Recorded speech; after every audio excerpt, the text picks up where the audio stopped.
প্রাথমিক শিক্ষাবৃত্তি পরীক্ষার result already প্রকাশিত হয়ে গেছে। এটা আপনারা কিভাবে দেখবেন অনলাইনে সেটা দেখাবো আজকের ভিডিওতে।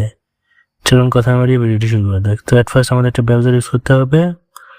তো আপনারা চাইলে যে কোনো একটা ব্রাউজার ইউজ করতে পারেন। তো আমি ক্রোম ব্রাউজার থেকে দেখাতেছি। তো সিম্পলি আমরা ক্রোম ব্রাউজারে যাবো এখন। তো ক্রোম ব্রাউজারে আসবেন। তো আসার পরে এখানে সার্চ করতে হবে, সার্চ অপশনে।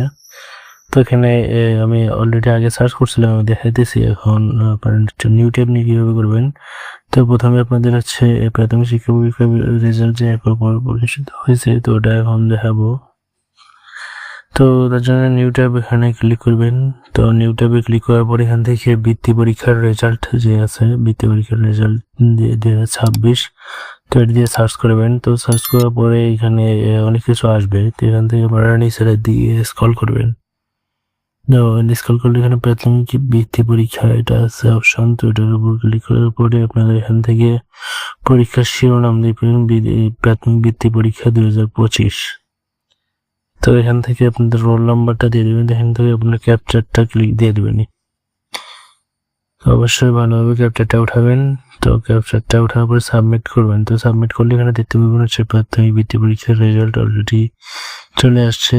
শরিকা আফাত।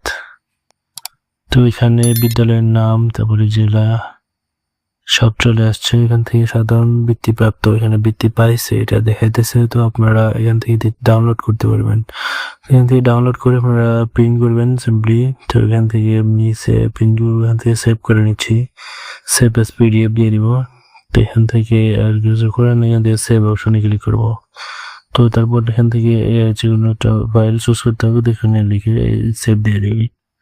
তো মূলত এটা আপনারা এখন ডাউনলোড হয়ে গেলে পাবেন না। এখানে হচ্ছে আমি ডেস্কটপে সেভ দিয়েছি। তো ডেস্কটপে যে শিক্ষাবৃত্তির আবেদন দেওয়া আছে, তো এখানে দেখেন ডাউনলোড হয়ে গেছে। তো এটা আপনারা পরবর্তীতে প্রিন্ট করে নিতে পারবেন। তো মূলত এই ছিল আজকে ভিডিও। চ্যানেলে নতুন দর্শক হয়ে থাকলে অবশ্যই চ্যানেলটি সাবস্ক্রাইব করবেন এবং পাশে থাকা বেল বাটনটি বাজিয়ে নেবেন। দেখা হবে নতুন কোনো ভিডিওতে। সেই পর্যন্ত সকলে ভালো থাকবেন, সুস্থ থাকবেন। আল্লাহ হাফেজ।